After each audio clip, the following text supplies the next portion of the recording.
नमस्कार. माझं नाव सुभाष भोसले. मी investment banking आणि बंगलो प्लॉटिंगच्या रिअल इस्टेटमध्ये काम करतो. इंजिनिअरिंग केल्यानंतर पहिली मी नोकरी करायचो. तर नोकरीमध्ये मला काय कमी इन्कम असल्यामुळे मी रिस्क घेतली. रिस्कच्या भरोश्यावर मी सुरुवात केली होती माझ्या आयुष्याची. म्हणजे सकाळी लिटरली 9 वाजल्यापासून रात्री 11 वाजेपर्यंत मी काम करायचो. 11 वाजता जेवायचो.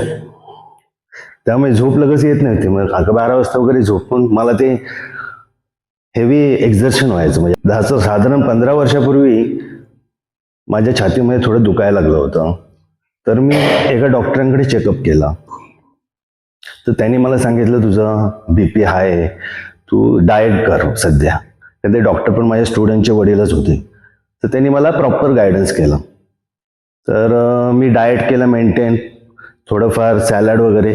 पण ते आपण हेवी हॅक्टिक शेड्यूलमध्ये ते मेंटेन करता नाही आलं. परत मी 6 महिन्यापूर्वी त्याच डॉक्टरांकडे गेलो.